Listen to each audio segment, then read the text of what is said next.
전격 점검 검찰 개혁. 자, 함께 하실 분. 자, 오랜만에 불러보는 이름이죠. 뿜어라 박범계 의원님 자리하셨습니다. 네, 안녕하세요. 반갑습니다. 예, 오늘 뿜을 거야, 안 뿜을 거야? 뭐예요? 왜 그러세요? 자, 독보적인 논평. 서초동 저승사자의 원조 이재환. 예, 안녕하세요. 이재환 변호사입니다. 예, 검찰개혁 완투펀치. 자, 최강 변호사님. 예, 안녕하세요. 예, 요즘은 또 방송계에서 박문진 이사로서 사이다 발언을 또 날라다녀요. 팔자에 없이 방송에 자꾸 관여하고 있습니다. 아니, 꾸물꾸물 스타일이야, 보면. 꾸물꾸물 스타가 됐어. 꾸물꾸물 스타는 여기서 꿈틀꿈틀하면서 스타가 돼버렸어. 아니, 유튜브에 난리가 났어요. 예. 예. 창피해 죽겠어요. 왜요? 신종 뭐, 팩트 선배님들 같이 폭력기로. 좀 품위 있는 멘트로 나와야지. 신동 팩트 폭력기. 이름이 최강이잖아, 최강. 최강으로 빡 때릴 때, 예, 아니, 숨도 안 쉬고 한 20분간 발언하신 것 같은데. 그러니까. 저도 여러 번 들었어요. 제가 최강욱 변호사 팬이잖아요.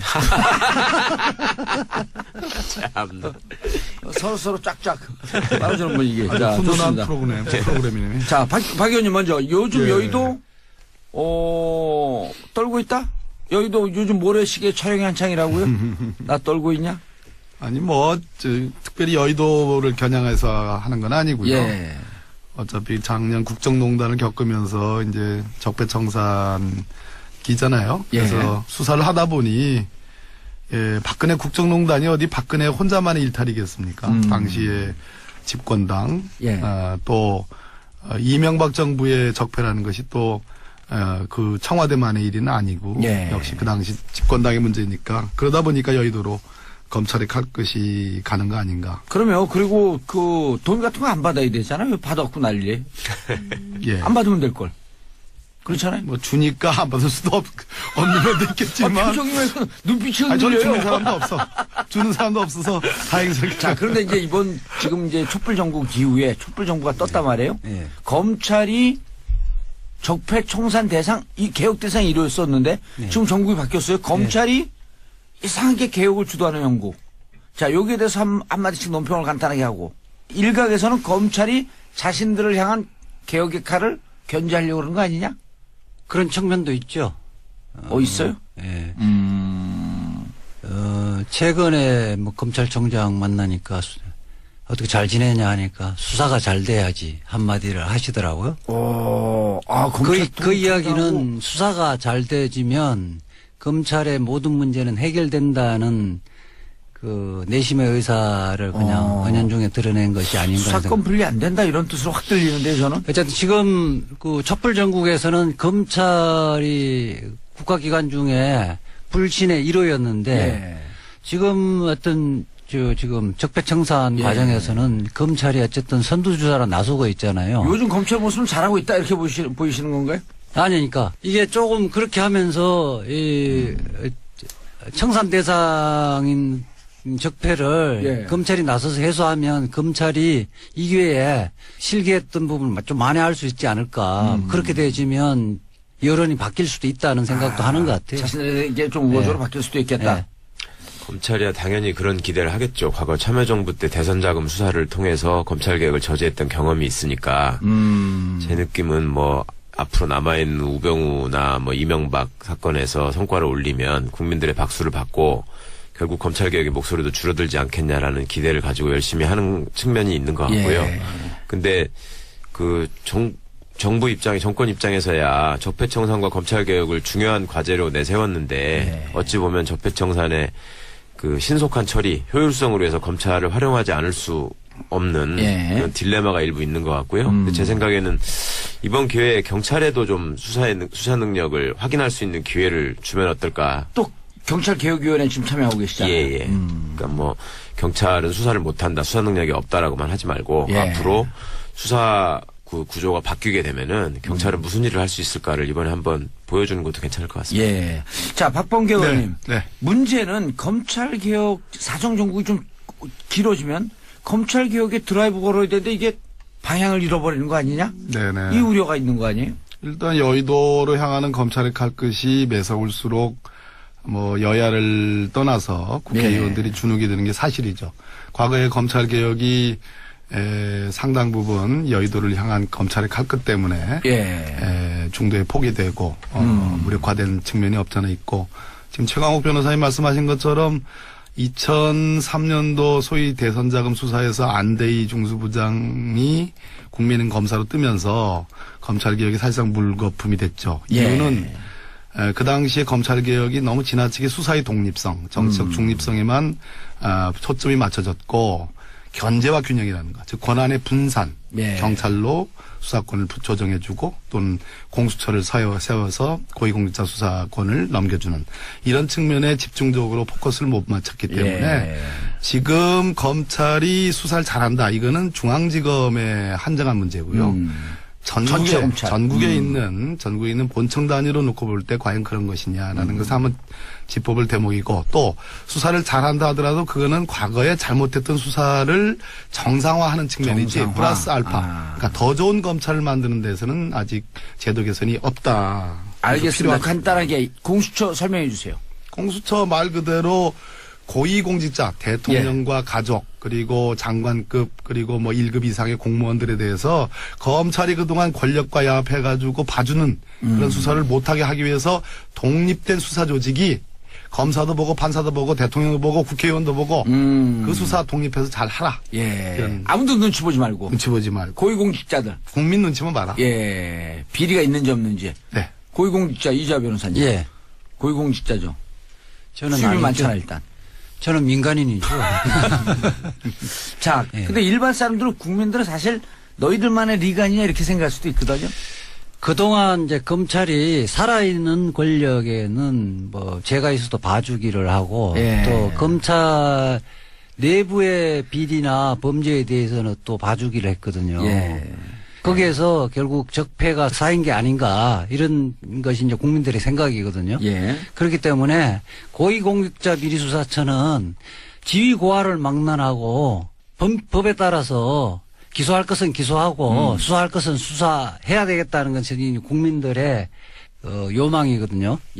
그런 부분을 이번 기회에 제도로서 확립을 하고 검찰은 원래 제 기능들만 좀 하도록 하자. 이런 것이 이제 원래 입법의 취지죠. 최 변호사님. 홍준표 대표 공수처 반대 뜻을 밝혔어요?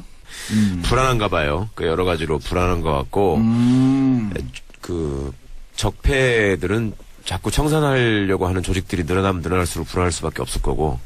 근데 공수처라는 거는 원래 검찰이 잘못을 해도 그걸 처벌하는 조직이 검찰밖에 없다라고 하는 심각한 문제를 해결하기 위해서 필수적인 조직이니까 홍준표 대표의 말씀은 그냥 정치적인 이해관계 득실을 고려했을 뿐이지 그리고 검찰의 입장을 어떻게 보면 옹호하시는 데 그치고 있을 뿐이지 이게 뭐 논리적 정합성은 없는 것 같습니다.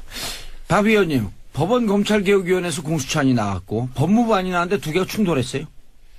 그리고 법무부안은 마사지가 너무 심하게 됐다. 안 하자는 거 아니냐? 법무부 건과는 제가 낸 법안부와도 더 강해요. 그래요? 그래서 마사지, 그러니까 그럼 박 의원님이 낸 게 가장 마사지가 잘 된 거예요? 아니, 그 당시로는 가장 훌륭한 법안이었죠. 정확하게 용어를 이야기하면 검찰개혁위원회에서 법무검찰개혁위원회 일단 가장 강력한 안이 나왔고 권고를 했는데 그거를 박상기 법무부 장관이 대폭 축소를 한 거죠. 그렇게 해서 이제 국회에 넘긴 상태고요. 그럼 지금 뭘 갖고 하나요? 우리가 작년 그 촛불 전국을 경험하기 전과 후는 다른 거예요. 그렇죠. 전에 낸 거죠. 전에 낸 거기 때문에 그 당시로서는 이 베스트. 그런데 촛불 전국을 경험하고 나서 우리 국민들이 다 판검사가 다 된 거예요. 변호사가 다 된 거예요. 아니 근데 지금 재선이에요, 초선이에요? 재선이요. 재선이요? 촛불 전국을 예상을 못했단 말이에요? 형님 왜 그러세요? 그런데 그래가지고 지금 이재화 변호사의 말씀처럼 법무검찰개혁위원회에서는 아주 대단히 센 그러한 개혁안을 냈고 법무부안을 조금 그거를 좀 아까 우리 정봉주 선배님 말씀처럼 마사지를 한 안인데 그 안도 제가 낸 법안보다는 훨씬 더 범위와 큽니다. 그럼 지금 국회에서 처리하려고 그러면 어느 안이에요? 이걸 오늘 법무부 권고안 개혁이 아니고 법무부 권고안을 기준으로 놓고 제가 낸 법안, 노회찬 의원님이 낸 법안, 양승조 의원님 낸 법안을 보조 식재로 해가지고 한번 버무려 보려고 그래요. 그렇게 하고 조정을 하면서 가장 포인트를 맞출 부분은 어디예요? 이거는 물러설 수 없다. 지금 이제 아까 최강욱 변호사님 말씀하신 것처럼 홍준표 대표가 왔다 갔다 해요. 그렇죠. 집사람한테 뭐 남겨가지고 그때 일부 넘겨줬다 하다가 무슨 말인지 못 알아듣겠어요. 근데 그분 얘기가. 그러죠. 왔다 갔다 하잖아요. 그 심기가 그대로 공수처에도 그대로 반영이 되는데 공수처 대안으로 한번 인정할 것 같듯 하다가 또 아닌 걸로 이렇게 돌아오고 자유한국당의 법사위원장이 권성동 의원이나 주광덕 의원이나 뭐 여상규 의원이 이런 분들은 공수처장 추천권을 야당에게 주면 검토해 볼 만하다. 이런 정도 나갔는데 홍준표 대표가 콱 눌렀어요 지금. 그렇게 하지 마라. 정우택 원내대표가 콱 눌렀어. 그렇게 하지 마라. 이 얘기는 지금 자유한국당의 정치적 지형들이 굉장히 불안정하다. 공수처를 바라보는 것도 그렇다. 그럴 때 저희들이 가장 큰 쟁점은 역시 공수처장 자격 추천의 문제다. 추천의 문제. 이자 변호사님. 아주 이게 타이트하게 하시는군요. 그 자유한국당이나 홍준표 대표 같은 경우는 파출소를 만드는 거는 반대한다. 그럼 파출소가 우리를 감시하고 우리의 범죄가 있는지 없는지를 조사를 할 거 아니냐. 그런데 우리가 임명하는 자유한국당 파출소장을 우리가 임명하면 검토해 볼 수 있다는 거거든요. 그거는 조폭의 심리죠. 범죄자들의 심리잖아요. 범죄자들의 심리. 우리 수사하지 마라. 우리를 봐줄 사람을 우리가 임명을 하면, 파출소장을 임명하면 받을 수도 있을 것 같다. 그런데 다른 사람이 경찰청장이 그 파출소장을 임명하면 우리는 못 받겠다. 이런 심리라는 거예요. 거기에는 국민이 없는 거죠. 참 쎄. 이재화 변호사님. 와, 세요. 조폭의 심리. 아니, 근데 그 공수처장 임명 이외에 다른 건 쟁점이 없나요? 아니, 수사 대상 범위도 어디까지 할 거냐. 있고요. 그것도 유연하게 협상하려고 그러고요. 또 하나는 역시 뭐니 해도 예산, 공수처 예산. 또 하나는 공수처에 있는 검사들, 특별 검사들을 어떻게 몇 명을 할 거고. 숫자도 중요하고요. 임기. 최 변호사님. 또 검사의 범죄를 어디까지 수사할 수 있느냐 또 일종의 쟁점이죠. 그러니까 애초에 법무검찰개혁위원회 권고안에는 모든 범죄를 다 할 수 있는 걸로 했다가 법무부 안에는 이제 직무상 범죄하는 걸로 줄였는데 하여튼 핵심은 검찰에 관한 그 수사권을 어떻게 설계해서 갖고 가느냐를 국민 입장에서는 중요하게 봐야 될 것 같고요. 그 다음에 그 수장 문제에 대해서는 아무래도 정치권에서는 이제 그게 쟁점이 되실 수밖에 없겠죠. 법안의 협상이라고 하는 것이 결국 야당을 보고 가야 되니까. 그러니까요. 그러니까 그 점에 대해서는 뭐 과거에 참여정부의 제도 설계나 이런 거에 관여하셨던 박범계 선배님이 계시니까 잘 하시겠죠. 아까 이재화 변호사님이 그 경찰서 파출소론 아주 저는 그거 좀 써먹어도 돼요? 네, 그러세요. 그러니까 예전으로 치면 이 관내에 경찰서 하나만 있었어요. 그렇죠. 경찰서 하나. 금방 발전시켰어. 그런데 지금은 주위에 파출소를 많이 두는데 경찰서장의 지휘를 안 받는 파출소를 두겠다는 것이 공수처거든. 그런데 그 파출소장을 야당이 임명하겠다는 거는 그게 조폭의 심리다 이 말씀하셨단 말이에요. 조사 받을 사람이 내가 마음에 드는 사람이 임명하겠다. 근데 간혹 야당도 파출소장 중에 고를 사람이 없으면 괜찮은 사람을 고르는 경우가 간혹 있어요.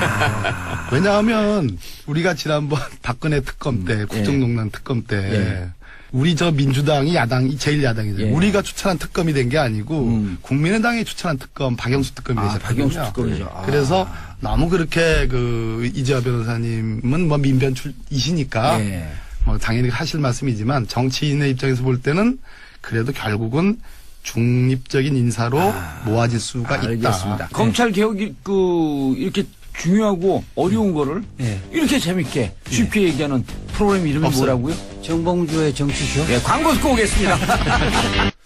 정봉주의 정치쇼 2부 들어가겠습니다. 자, 이름하여 최전방 쇼 검찰 개혁 전격 점검하는 시간입니다.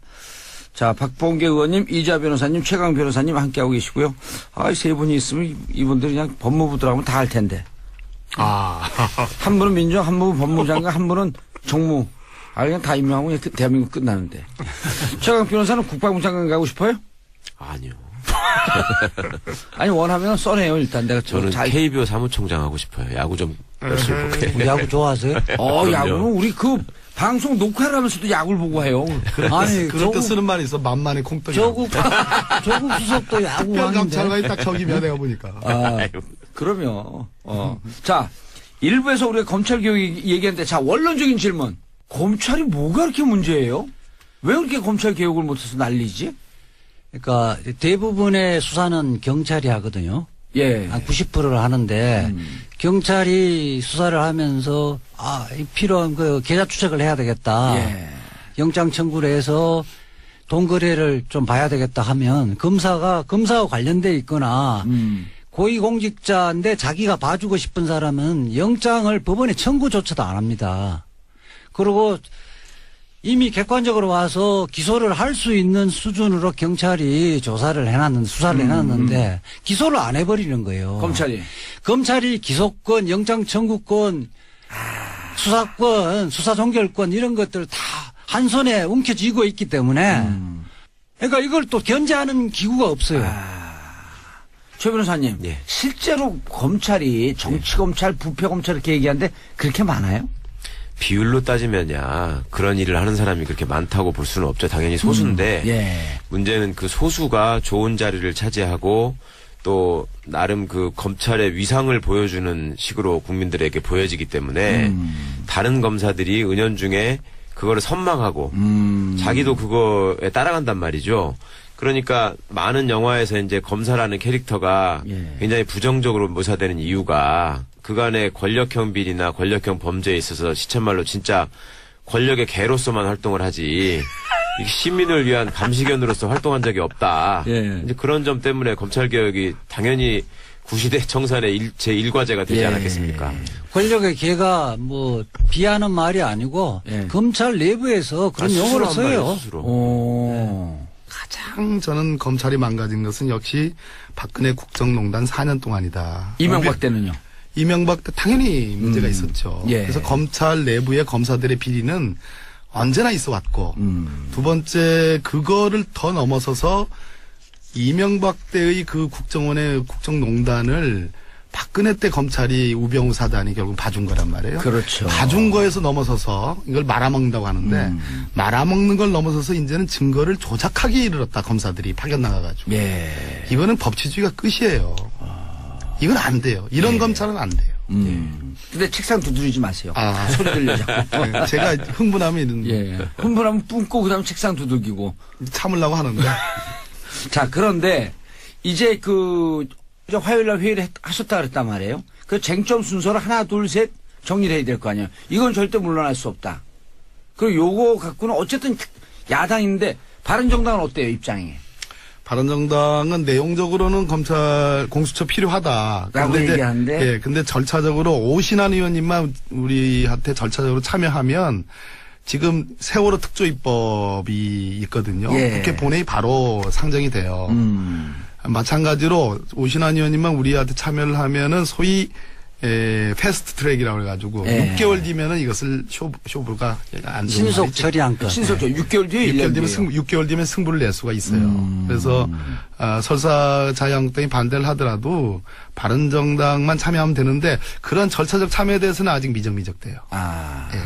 오신환 의원 주장은 기소권은 빼자는 거잖아요. 오신환 의원은 이제 수사기소 분리론자인데 그래도 야당 추천권이라든지 조금 더 손만 봐보면 법안 내용에는 동의한다. 그러나 절차적으로 신속 처리한 건에는 아직은 주저하고 있다.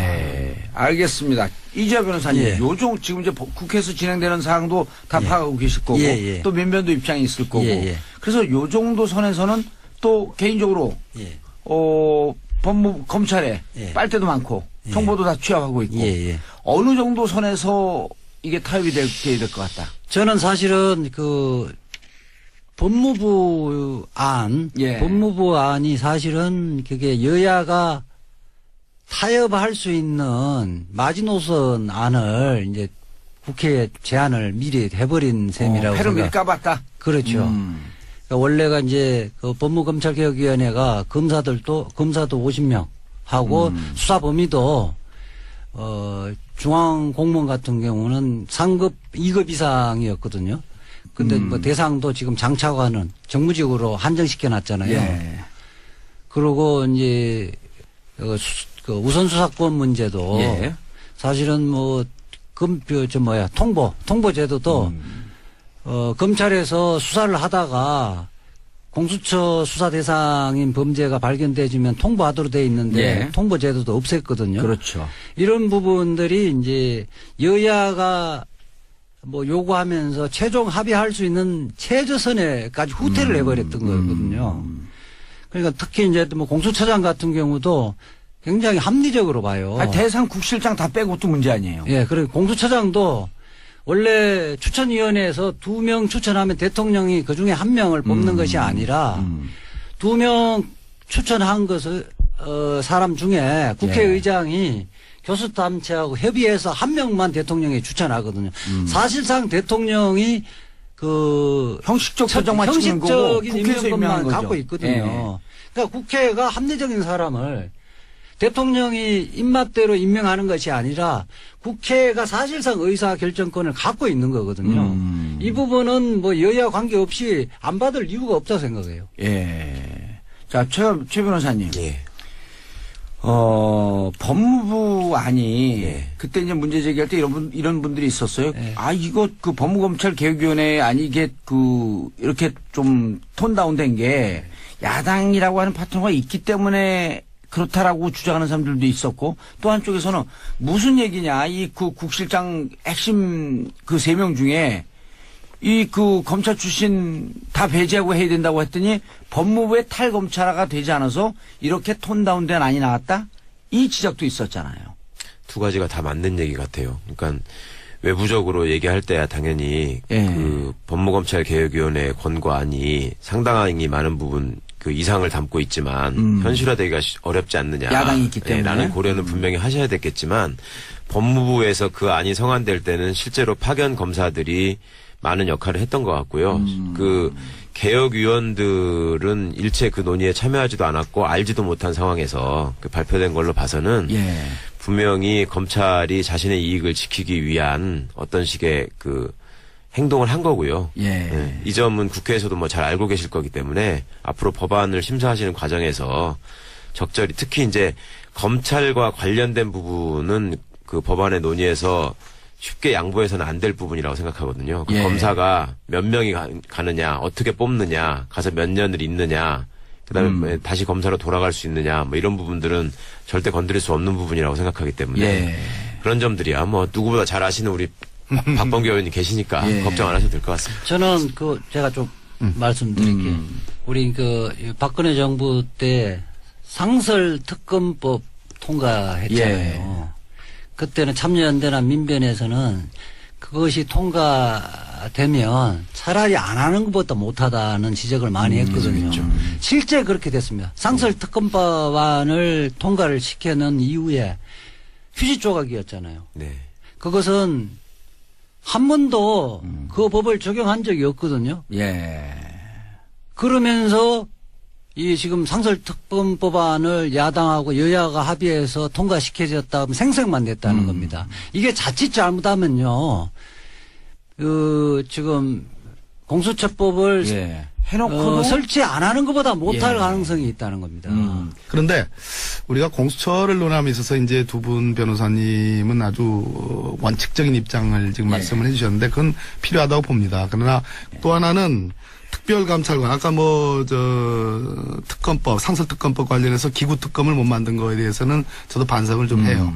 그런데 특별감찰관법도 이건 무용한 기구다 이렇게 비판했는데 결국은 특별감찰관법을 만들어 놓고 이석수 특별감찰관도 박근혜 대통령이 선호해서 찍어서 임명한 사람인데 결국은 우병우를 잡는데 지금 쓰여지고 있거든요. 예. 적어도 수사권과 기소권을 갖고 있는 공수처가 만들어진다면 예. 저는 그거는 진일보하는 거다. 예, 그렇게 말씀드리고 싶어요. 대상은 꼭 이번에 수정해야 되지 않나요? 대상은 1급, 2급 공무원들, 고위직 공무원들 다 들어가야 되지 않나요? 대상은 여야 간에 큰 그 쟁점이 되지 않고요. 그래요? 네, 큰 왜냐하면 법무부 안에서는 정무직 공무원을 갖고 장차관으로만 한정을 줬었거든요. 조금 넓혀야 되겠죠. 제가 그래서 아까 1급이라고 말씀을 드렸는데 1급. 예, 뭐 또 특수직, 특수경력직 뭐 이건 또 다른 문제고. 왜냐하면 장차관들은 이게 판이론이거든요. 밑에 액상화된 큰 판이 움직이고 있고 위에 따로따로 놀고 있어요. 근데 공수처가 만들어지면 공수처에서 수사를 해가지고 기소하는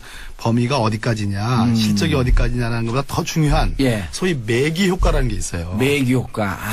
예, 그렇죠. 이 자보들 속에 매기를 집어넣으면 다 정화가 되는 그런 게 있거든요. 그러니까 공수처라는 검사를 언제나 주시하는 새로운 수사기구가 만들어진 것만으로 예. 검찰이 본연의 기능, 우리가 걱정했던 그런 부분들이 돌아간다는 얘기입니다. 자정작용에 중요한 예. 하나의 카운터 파트너가 그렇습니다. 된다. 그 부분은 박범계 의원님이 예. 견해하고 저도 동의를 하는데요. 와, 처음 칭찬받았다. 저기 헌법재판소 예. 우리 87년 헌법 체계에서 처음으로 도입됐잖아요. 처음에는 원래 그 헌법 기능이 대법원에 다 같이 있었잖아요. 대법원에서 제 기능을 전혀 못했는데 헌법재판소가 지금 한 30년 굴러가면서 우리 국민들의 헌법을 이해하기 시작됐던 거고 예. 국민의 기본권이 그만큼 보장됐던 겁니다. 그렇기 때문에 저 출범이 의미가 있는 거죠. 감사합니다. 박봉계 의원님. 네. 그런데 지금 이제 그 많은 국민들은 또 이렇게 생각해. 공수처 가려면 시간 많이 걸리는데. 네. 대통령이 임명권을 갖고 있는데 일단 인사쇄신만 잘해도 네. 과거 정치검찰, 우병우 라인 이런 분들만 핀셋으로 속간해도 잘 속간해도 일단 검찰이 좀 제자를 잡아가지 않을까? 근데 과연 인사는 제대로 되고 있나? 이런 궁금증이 있거든요. 아시다시피 대통령이 5월 10일 날 취임을 예. 하셨잖아요. 그런 다음에 그 뭐 전격적인 윤석열 지검장을 포함해서 전격적인 일부 검찰 인사를 했고 그다음에 정기 인사를 이제 지난 9월 달에 한 셈인데요. 예. 아무래도 모자란 부분이 있습니다. 예. 비판을 받을 정도는 아니지만 충분히 이 많은 어떤 인사사항의 여러 정보들이 확인되지 않은 상태에서 있었던 인사라는 그러한 비판이 있는 것이 사실이고 예. 그런 측면을 수정을 해야 된다고 저도 개인적으로 생각을 합니다. 특히 최근에 문무일 검찰총장이 소집했던 검사장들 회의에서 예.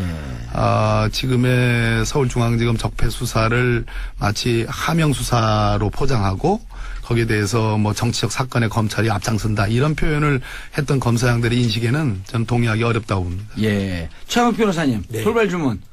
우병우 관련돼서 그 요즘 영장 기각된다는 얘기 계속 나오는데 왜 그래요, 그거는? 그 판사도 우병우 라인이 있나? 그렇게까지 보기는 좀 어려울 것 같고 예. 그 판사들의 인식 자체가 예. 지금 시민들의 수준을 따라가지 못하고 있다는 게 저는 판사 출신 아니에요, 박봉계 의원님? 예. 판사 출신 때도 시민의 의식을 못 쫓아왔어요? 그러니까 제가 못 쫓아가가지고 나왔잖아요. 그래서. 그래서 국회에 한 거예요? 노무현 대통령 지지를 선언하고. 아니 근데 오민석 판사, 권순원 판사가 올 2월에 임명됐어요. 그때 예, 알박기다라고 하는 이런 우려가 있었거든요. 글쎄 그 정기 인사 때 영장 전담 판사로 간 거니까 예. 그것까지 알박기라고 표현하는 건 좀 지나친 것 같고 단지 그 영장 발부의 요건 중에 범죄 중대성이라는 것이 추가가 됐거든요. 형사소송법에. 근데 범죄 중대성이라는 것에 대한 판단이 기본적으로 정보기관을 장악하고 운용하고 그다음에 권력을 굉장히 남용하고 국정을 농단하는 데까지 이르르고 그 방송과 뭐 문화계 지형까지 파괴하는 수준까지 이르렀는데 그런 부분에 대해서 지금 심각한 인식을 하지 못하고 있다는 게 문제라는 거죠. 영장 전담 판사가. 예.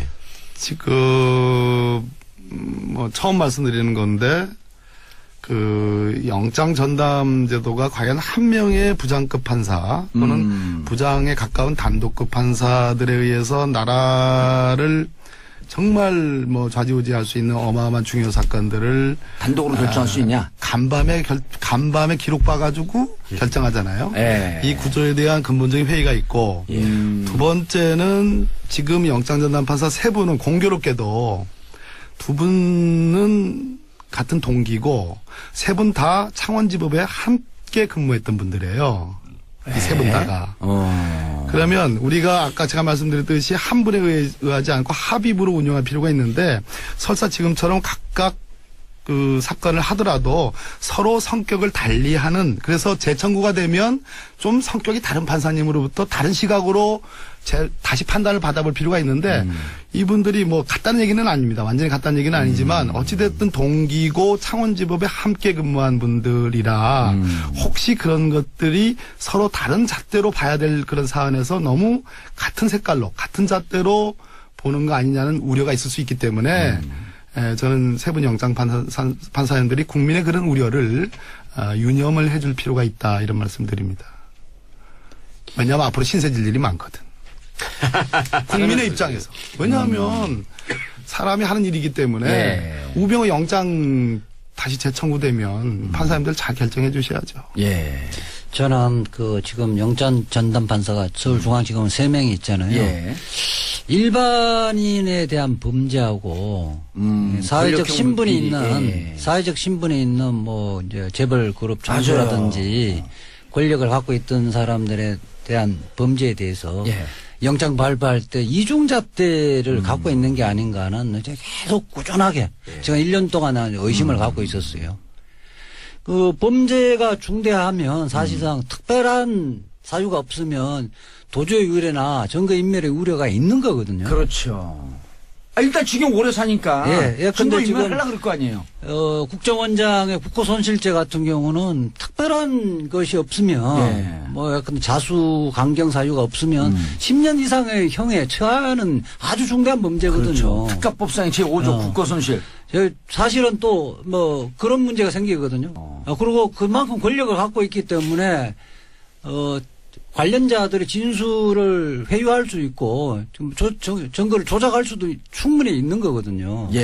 그런 부분을 갖고 이게 범죄의 소명 부분을 일부가 좀 안 됐다는 이유로 기각한다는 것 자체는 도저히 이해를 하기 어려워요. 최강 변호사님, 이병호 국정원장이 이제 1차 기각됐을 때 언론에서 그런 우려를 했다면 법조 출입 기자들이 이병호 국정원장이 임기도 길고 돈도 제일 많이 늘어났고 그런데 알고 보니까 우병우 수석과 근무 기간이 거의 겹치더라. 거의 일치되더라. 이게 뭔가 짬짬이가 있었던 거 아니야?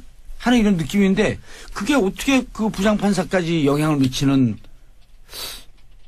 그러니까 뭐 근무기간이 겹쳤으니까 우병우 영향권의 범위에 있는 거 아니냐라고 하는 것도 좀 지나친 추측인 것 같고요. 아니 근데 이상하잖아요. 이상하긴 하죠. 이상하긴 한데 그 국정원장 셋 중에 그 사람 하나만 왜 빼놨는지는 모르겠는데 아마도 판사의 심리 중에는 그런 게 있거든요. 법정에 와가지고 태도가 좋고 그다음에 거기 가가지고 이병호 씨 같은 경우에만 유일하게 일종의 자백을 한 거잖아요. 검찰에서 계속 부인하다가. 그러니까 이 사람은 이제 거기서까지 얘기를 했으니 굳이 붙잡아둘 필요가 없지 않느냐. 그리고 한편으로는 검찰의 수사를 법원이 조금은 견제해줘야 되는 거 아니냐 하는 뭐 그런 생각에서 했던 것 같은데. 너무 무리하게 치고 들어오는 것 같다? 네, 동의하기는 어렵습니다. 아니, 근데 구속영장 발부하는 사건에 90% 이상이 자백한 사건입니다. 그렇죠. 자백한 사건이고 사안이 중대한 건데 이게 더군다나 이병호 전 국정원장 같은 경우는 수사기관에서는 계속 부인하다가 법정에 와서 자백을 한 거거든요. 이거는 사실은 말하자면 이게 영장 발부했어야 된다. 더 발부했어요. 재청구할 거 아니에요. 그러니까 그럼에도 불구하고 최근에 예를 들어서 이제 국정원에 파견 나간 뭐 검사들에 대해서 다 영장이 발부됐죠. 그 증거 조작했던 국정원 직원들까지 포함해서. 그래서 대체로는 제가 보는 현재에서는 영장은 잘 나오고 있어요. 다만 영장 판사님들이 아까 범죄의 중대성, 증거인멸, 도망 우려 이런 형사소송법, 범죄 소명 이런 형사소송법상의 영장 발부 사유 외의 다른 사유를 추가하지 않았으면 좋겠어요. 자꾸 만들어내요.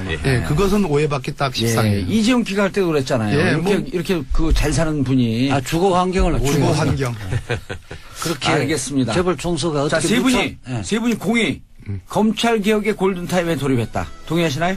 예. 알겠습니다. 골든 타임에 대해서 광고 듣고 계속하겠습니다. 2부에서 끝내야 되는데 오늘 내용이 너무 깊게 들어왔어. 재밌어. 자, 검찰 개혁 골든 타임 들어왔다. 공수처. 그렇죠? 박봉계 의원님.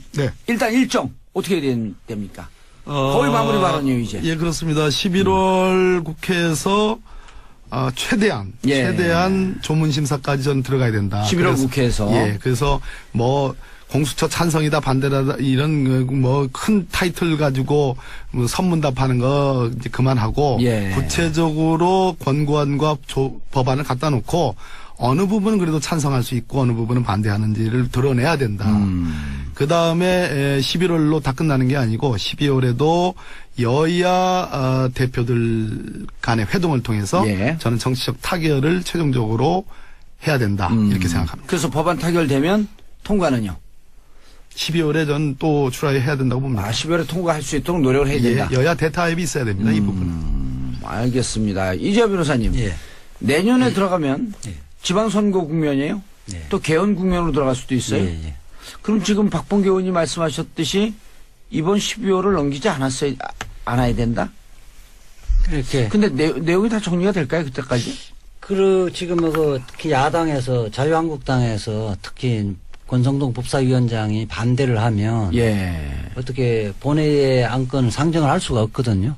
그렇게 되지면 적어도 신속 처리 안건으로 처리를 해야 된다고 봐요. 신속 예. 처리 안건이란 것은 뭐 이제 제적 의원 과반수의 동의를 절차를 5분의 3. 그러니까 지정 요구를 과반수가 지정 요구를 해서 예. 국회의장이 지정 요구를 하면 그 5분의 3의 그 찬성이 있으면 지금 신속 처리 안건으로 상정되잖아요. 그렇게 되지면 6개월 내? 그러니까 180 이내에 안건 심사를 하고 법사위에서 90일 이내에 체계 작구 심사를 하고 그렇게 하면 60일 이내에 본회의에 자동 상정되거든요. 예. 그러니까 330일이 걸립니다. 예. 그렇게 해서라도 본회의에 자동적으로 회부시켜야 된다는 거죠. 예. 본회의 자동 회부시켜야 된다. 그건 야당이 반대할 때. 그리고. 최강욱 변호사님. 네. 검찰은 과거부터 검찰개혁의 얘기가 나올 때마다 항상 두 가지 전략을 씁니다. 첫 번째로 대표적인 게 시간 끌기. 예. 그러니까 시간이 가다 보면 국민들이 검찰개혁의 필요성에 대해서 둔감해질 수 있고 맞아요. 잊어버릴 수도 있고. 그다음에 당사자들 사이에서 또 여러 가지 얘기들이 들어가가지고 물타기가 될 수 있고.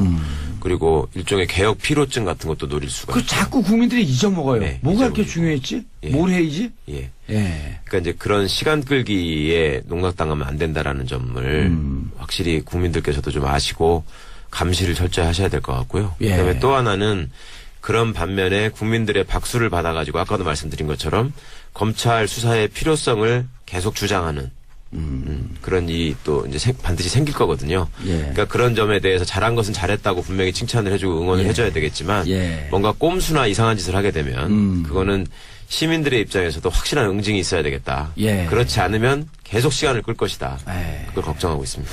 박봉계 의원님, 예. 검찰이 개혁되면 결국 국민의 예.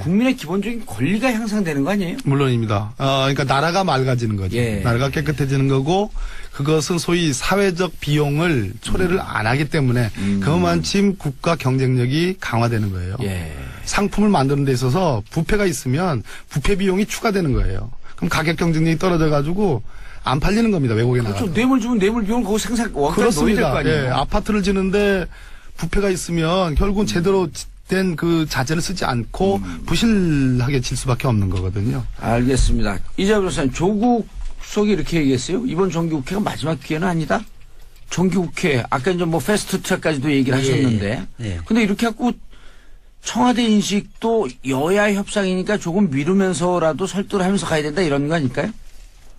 조국 수석 입장은 예. 최대한 야당을 설득해서라도 법안을 통과시켜야 되겠다는 표현인 것 같아요. 예. 이래야 된다. 제가 거기 비공개회의에 당연히 있었잖아요. 예. 있었는데 그 말씀의 취지는 대통령의 의지가 야당의 발목 잡기에 의해서 이게 도저히 통과되기 어렵다 하더라도 대통령이 거기서 포기할 것 같으냐. 그렇지 않다. 그런 의지가 아주 오히려 더 강력한 의지가 보이는 그런 거네요. 표현이고 예. 저는 12월 중에 예. 12월 올해 안에? 예, 12월 중에 특단의 조치를 저는 해야 된다고 봅니다. 국회 차원에서도. 국회 차원에서. 그 다음에 중요한 것은 역시 적폐청산 수사에 일종의 중간 수사 결과를 발표하는 그 시점을 언제로 잡을 거냐. 이게 다 MB하고 관련된 거 아니겠습니까? 예. 적폐청산 수사가 검찰 개혁의 전부가 아니라는 말씀을 오늘 뭐 우리 1시간 동안 얘기를 드렸고 결국 제도 개선인데 이 적폐청산 수사의 종기와 공수처라는 제도 개선의 도입이 저는 같이 물려가는 시점이 온다. 그 측면에서 청와대, 대통령 또 국회, 여야, 지도부 이런 차원에서의 어떤 대시도가 저는 있을 수 있다 이렇게 오늘은 그 정도만 말씀드립니다. 알겠습니다. 돌발 제안 하나만.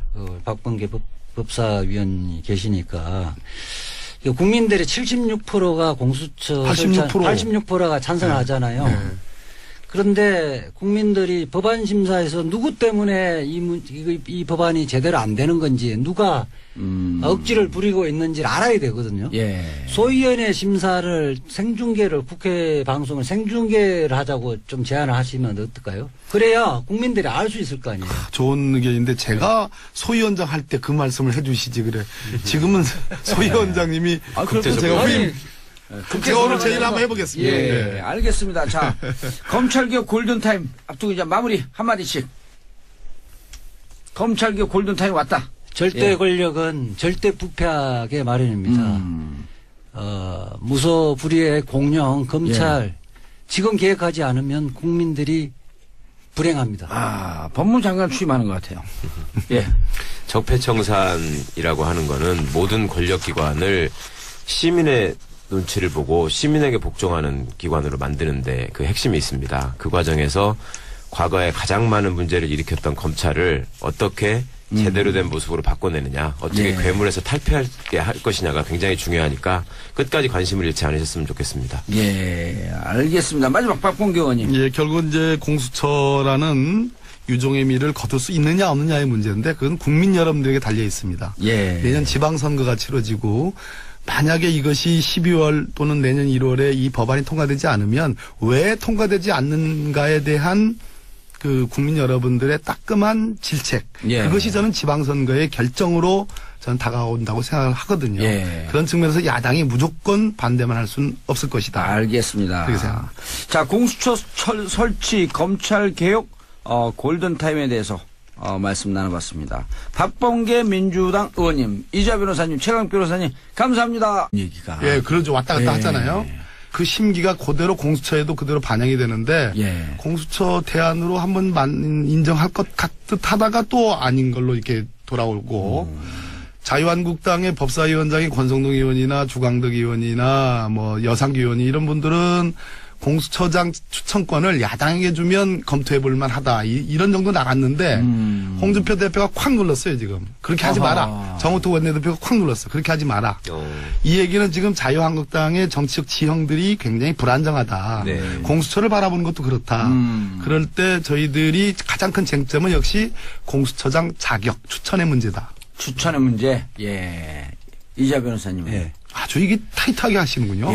그 자유한국당이나 홍준표 대표 같은 경우는 파출소를 만드는 거는 반대한다. 그럼 파출소가 우리를 감시하고 우리의 범죄가 있는지 없는지를 조사를 할 거 아니냐. 그런데 우리가 임명하는 자유한국당 파출소장을 우리가 임명하면 검토해 볼 수 있다는 거거든요. 그거는 조폭의 심리죠. 범죄자들의 심리잖아요. 범죄자들의 심리. 우리 수사하지 마라. 우리를 봐줄 사람을 우리가 임명을 하면, 파출소장을 임명하면 받을 수도 있을 것 같다. 그런데 다른 사람이 경찰청장이 그 파출소장을 임명하면 우리는 못 받겠다. 이런 심리라는 거예요. 거기에는 국민이 없는 거죠. 참 쎄. 이재화 변호사님. 와, 세요. 조폭의 심리. 아니, 근데 그 공수처장 임명 이외에 다른 건 쟁점이 없네? 아니, 수사 대상 범위도 어디까지 할 거냐. 있고요. 그것도 유연하게 협상하려고 그러고요. 또 하나는 역시 뭐니 해도 예산, 공수처 예산. 또 하나는 그 공수처에 있는 검사들, 예. 특별 검사들을 어떻게 몇 명을 할 거고 숫자도 중요하고요. 예, 임기 문제. 최 변호사님. 네. 또 검사의 범죄를 어디까지 수사할 수 있느냐 또 일종의 쟁점이죠. 그러니까 애초에 법무검찰개혁위원회 권고안에는 모든 범죄를 다 할 수 있는 걸로 했다가 예. 법무부 안에는 이제 직무상 범죄하는 걸로 줄였는데 하여튼 핵심은 검찰에 관한 그 수사권을 어떻게 그 설계해서 갖고 가느냐를 국민 입장에서는 중요하게 봐야 될 것 같고요. 예. 그 다음에 그 수장 문제에 대해서는 아무래도 정치권에서는 이제 그게 쟁점이 되실 수밖에 없겠죠. 법안의 협상이라고 하는 것이 결국 야당을 보고 가야 되니까. 그러니까요. 그러니까 그 점에 대해서는 뭐 과거에 참여정부의 제도 설계나 이런 거에 관여하셨던 박범계 선배님이 계시니까 잘 하시겠죠. 아까 이재호 변호사님이 그 경찰서 파출소론 예. 아주 저는 그거 좀 써먹어도 돼요? 네, 그랬어요. 좋습니다. 그러니까 예전으로 치면 이 관내에 경찰서 하나만 있었어요. 그렇죠. 경찰서 하나. 금방 발전시켰어. 예. 그런데 지금은 주위에 파출소를 많이 두는데 예. 경찰서장의 지휘를 안 받는 파출소를 두겠다는 것이 공수처거든요. 예. 그런데 그 파출소장을 야당이 임명하겠다는 거는 그게 조폭이십니다. 이 말씀하시단 말이에요. 조사받을 사람이 내가 마음에 드는 사람이 임명하겠다. 근데 간혹 야당도 예. 파출소장 전격 점검 검찰 개혁. 자, 함께 하실 분.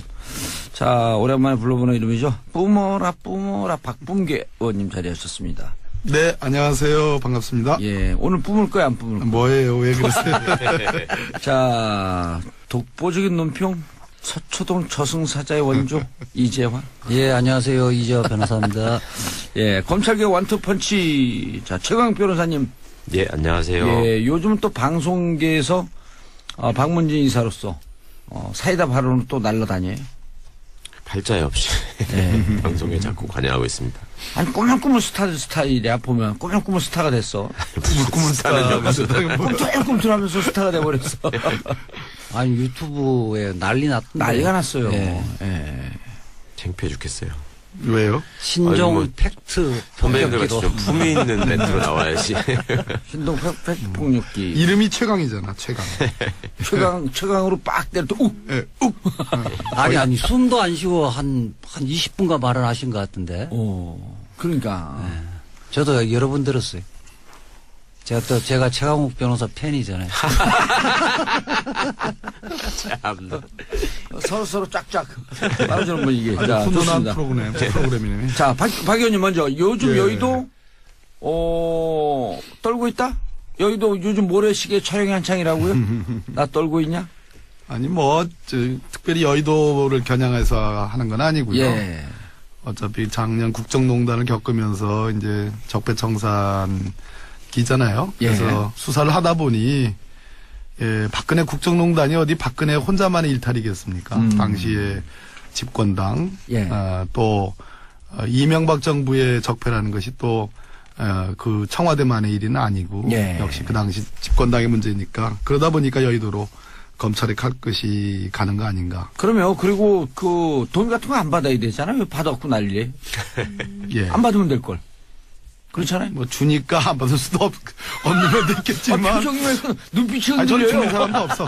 주는 사람도 없어서 다행스럽게. 자, 그런데 이제 지금 이제 촛불 정국 이후에 촛불 정부가 떴단 말이에요. 예. 검찰이 적폐 청산 대상, 이 개혁 대상 1호였었는데 지금 정국이 바뀌었어요. 검찰이 이상하게 개혁을 주도하는 형국. 자, 여기에 대해서 한마디씩 논평을 간단하게 하고.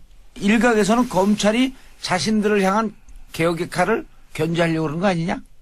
그런 측면도 있죠. 있어요? 예. 최근에 뭐 검찰총장 만나니까 어떻게 잘 지내냐 하니까 수사가 잘 돼야지 한마디를 하시더라고요.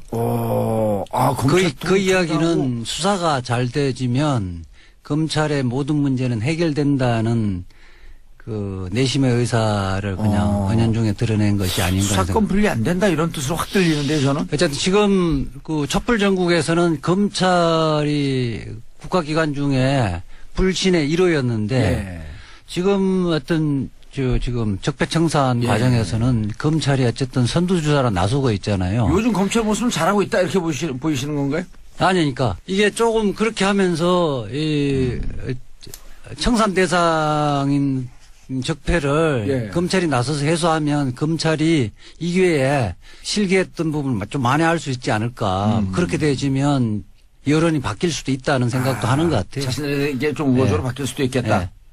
검찰이야 당연히 그런 기대를 하겠죠. 과거 참여정부 때 대선자금 수사를 통해서 검찰개혁을 저지했던 경험이 있으니까 제 느낌은 뭐 앞으로 남아있는 우병우나 뭐 이명박 사건에서 성과를 올리면 국민들의 박수를 받고 결국 검찰개혁의 목소리도 줄어들지 않겠냐라는 기대를 가지고 열심히 하는 측면이 있는 것 같고요. 예. 근데 그 정부 입장이 정권 입장에서야 적폐청산과 검찰개혁을 중요한 과제로 내세웠는데 예. 어찌 보면 적폐청산의 그 신속한 처리, 효율성을 위해서 검찰을 활용하지 않을 수 없는 예. 그런 딜레마가 일부 있는 것 같고요. 근데 제 생각에는 이번 기회에 경찰에도 좀 수사 능력을 확인할 수 있는 기회를 주면 어떨까. 또 경찰개혁위원회 지금 참여하고 계시잖아요. 예. 그러니까 뭐 경찰은 수사를 못한다, 수사 능력이 없다라고만 하지 말고 예. 앞으로 수사 구조가 바뀌게 되면은 경찰은 무슨 일을 할 수 있을까를 이번에 한번 보여주는 것도 괜찮을 것 같습니다. 예. 자, 박범계 의원님. 네. 문제는 검찰개혁 사정정국이 좀 길어지면 검찰개혁의 드라이브 걸어야 되는데 이게 방향을 잃어버리는 거 아니냐? 네네. 이 우려가 있는 거 아니에요? 일단 여의도로 향하는 검찰의 칼끝이 매서울수록 뭐 여야를 떠나서 국회의원들이 주눅이 드는 게 사실이죠. 과거에 검찰개혁이 상당 부분 여의도를 향한 검찰의 칼끝 때문에 중도에 포기되고 무력화된 측면이 없잖아 있고 지금 최강욱 변호사님 말씀하신 것처럼 2003년도 소위 대선자금 수사에서 안대희 중수부장이 국민은 검사로 뜨면서 검찰개혁이 사실상 물거품이 됐죠. 이유는 그 당시에 검찰개혁이 너무 지나치게 수사의 독립성, 정치적 중립성에만 초점이 맞춰졌고 견제와 균형이라는 것, 즉 권한의 분산, 경찰로 수사권을 조정해주고 또는 공수처를 세워서 고위공직자 수사권을 넘겨주는 이런 측면에 집중적으로 포커스를 못 맞췄기 때문에 지금 검찰이 수사를 잘한다. 이거는 중앙지검의 한정한 문제고요. 전국에 있는 본청 단위로 놓고 볼 때 과연 그런 것이냐라는 것을 한번 짚어볼 대목이고 또 수사를 잘한다 하더라도 그거는 과거에 잘못했던 수사를 정상화하는 측면이지 플러스 알파. 그러니까 더 좋은 검찰을 만드는 데서는 아직 제도 개선이 없다. 알겠습니다. 간단하게 공수처 설명해 주세요. 공수처 말 그대로 고위공직자, 대통령과 가족, 그리고 장관급, 그리고 뭐 1급 이상의 공무원들에 대해서 검찰이 그동안 권력과 야합해가지고 봐주는 그런 수사를 못하게 하기 위해서 독립된 수사 조직이 검사도 보고 판사도 보고 대통령도 보고 국회의원도 보고 그 수사 독립해서 잘 하라. 아무도 눈치 보지 말고. 눈치 보지 말고. 고위공직자들. 국민 눈치만 봐라. 비리가 있는지 없는지. 네. 고위공직자 이주하 변호사님. 고위공직자죠. 저는 수입이 많잖아 일단. 저는 민간인이죠. 자, 근데 일반 사람들은 국민들은 사실 너희들만의 리가 아니냐 이렇게 생각할 수도 있거든요. 그동안 이제 검찰이 살아있는 권력에는 뭐 제가 있어도 봐주기를 하고 또 검찰 내부의 비리나 범죄에 대해서는 또 봐주기를 했거든요. 거기에서 결국 적폐가 쌓인 게 아닌가 이런 것이 이제 국민들의 생각이거든요. 그렇기 때문에 고위공직자 비리수사처는 지위고하를 막론하고 법에 따라서 기소할 것은 기소하고 수사할 것은 수사해야 되겠다는 것이 국민들의 요망이거든요. 그런 부분을 이번 기회에 제도로서 확립을 하고 검찰은 원래 제 기능들만 좀 하도록 하자. 이런 것이 이제 원래 입법의 취지죠. 최 변호사님. 홍준표 대표 공수처 반대 뜻을 밝혔어요? 불안한가 봐요. 그 여러 가지로 불안한 것 같고, 그 적폐들은 자꾸 청산하려고 하는 조직들이 늘어나면 늘어날수록 불안할 수밖에 없을 거고. 근데 공수처라는 거는 원래 검찰이 잘못을 해도 그걸 처벌하는 조직이 검찰밖에 없다라고 하는 심각한 문제를 해결하기 위해서 필수적인 조직이니까 홍준표 대표의 말씀은 그냥 정치적인 이해관계 득실을 고려했을 뿐이지 그리고 검찰의 입장을 어떻게 보면 옹호하시는 데 그치고 있을 뿐이지 이게 뭐 논리적 정합성은 없는 것 같습니다. 박 의원님, 법원검찰개혁위원회에서 공수처안이 나왔고 법무부안이 나왔는데 두 개가 충돌했어요. 그리고 법무부안은 마사지가 너무 심하게 됐다. 안 하자는 거 아니냐? 법무부 권고안은 제가 낸 법안보다도 더 강해요. 그래요? 예. 네. 그래서 마사지, 그러니까 그럼 박 의원님이 낸 게 가장 마사지가 잘 된 거예요? 아니, 그 당시로는 가장 훌륭한 법안이었죠. 네, 정확하게 용어를 이야기하면 검찰개혁위원회에서 예, 법무검찰개혁위원회 일단 가장 강력한 안이 나왔고 권고를 했는데 예. 그거를 박상기 법무부 장관이 대폭 축소를 한 거죠. 예. 그렇게 해서 이제 국회에 넘긴 상태고요. 예. 그럼 지금 뭘 갖고 하나요? 우리가 예. 작년 그 촛불 전국을 경험하기 전과 후는 다른 거예요. 그렇죠. 네. 전에 낸 거죠? 전에 낸 거기 때문에 네. 그 당시로서는 이 베스트. 그런데 촛불 전국을 경험하고 나서 우리 국민들이 다 판검사가 다 된 거예요. 변호사가 다 된 거예요. 아니 근데 지금 재선이에요? 초선이에요? 재선이요. 재선이요? 촛불 전국을 예상을 못했단 말이에요? 형님 왜 그러세요? 그런데 그래가지고 지금 이재화 변호사의 말씀처럼 법무검찰개혁위원회에서는 아주 대단히 센 그러한 개혁안을 냈고 법무부 안을 조금 그거를 좀 아까 우리 정봉주 선배님 말씀처럼 마사지를 한 안인데 그 안도 제가 낸 법안보다는 훨씬 더 범위와 큽니다. 그럼 지금 국회에서 처리하려고 그러면 어느 안이에요? 이걸 오늘 법무부 권고안 개혁이 아니고 법무부 권고안을 기준으로 놓고 제가 낸 법안, 노회찬 의원님이 낸 법안, 양승조 의원님 낸 법안을 보조 식재로 해가지고 한번 버무려 보려고 그래요. 그렇게 하고 조정을 하면서 가장 포인트를 맞출 부분은 어디예요? 이거는 물러설 수 없다. 지금 이제 아까 최강욱 변호사님 말씀하신 것처럼 홍준표 대표가 왔다 갔다 해요. 그렇죠. 집사람한테 뭐 남겨가지고 그때 일부 넘겨줬다 하다가 무슨 말인지 못 알아듣겠어요. 근데 그분 중에 고를 사람이 없으면 괜찮은 사람을 고르는 경우가 간혹 있어요.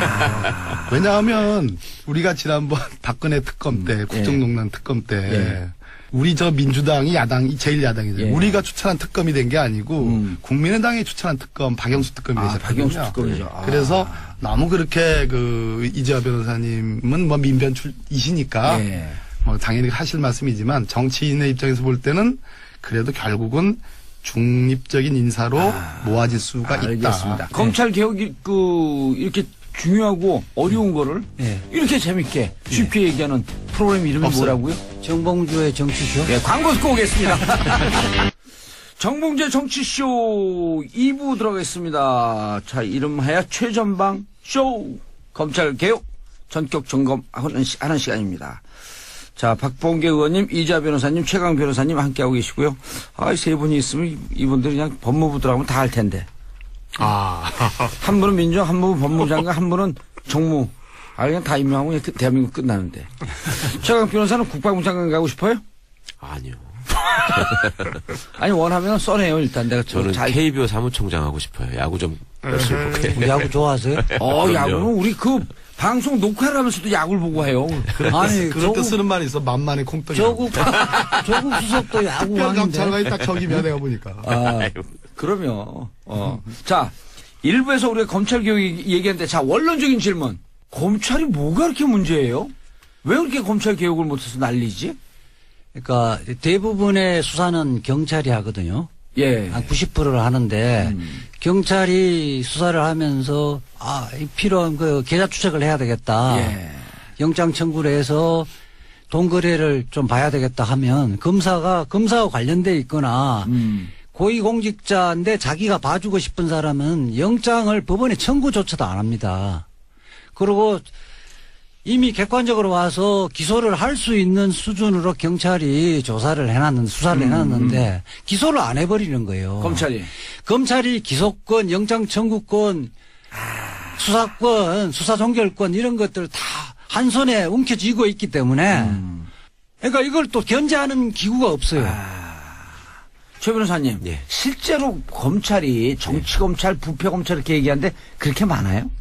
비율로 따지면야 그런 일을 하는 사람이 그렇게 많다고 볼 수는 없죠. 당연히 소수인데 문제는 그 소수가 좋은 자리를 차지하고 또 나름 그 검찰의 위상을 보여주는 식으로 국민들에게 보여지기 때문에 다른 검사들이 은연중에 그거를 선망하고 자기도 그거에 따라간단 말이죠. 그러니까 많은 영화에서 이제 검사라는 캐릭터가 굉장히 부정적으로 묘사되는 이유가 그간의 권력형 비리나 권력형 범죄에 있어서 시쳇말로 진짜 권력의 개로서만 활동을 하지 시민을 위한 감시견으로서 활동한 적이 없다. 예. 이제 그런 점 때문에 검찰개혁이 당연히 구시대 청산의 제1과제가 되지 예. 않았겠습니까? 권력의 개가 뭐 비하는 말이 아니고 예. 검찰 내부에서 그런 용어를 스스로 한 말이에요, 써요. 스스로. 가장 저는 검찰이 망가진 것은 역시 박근혜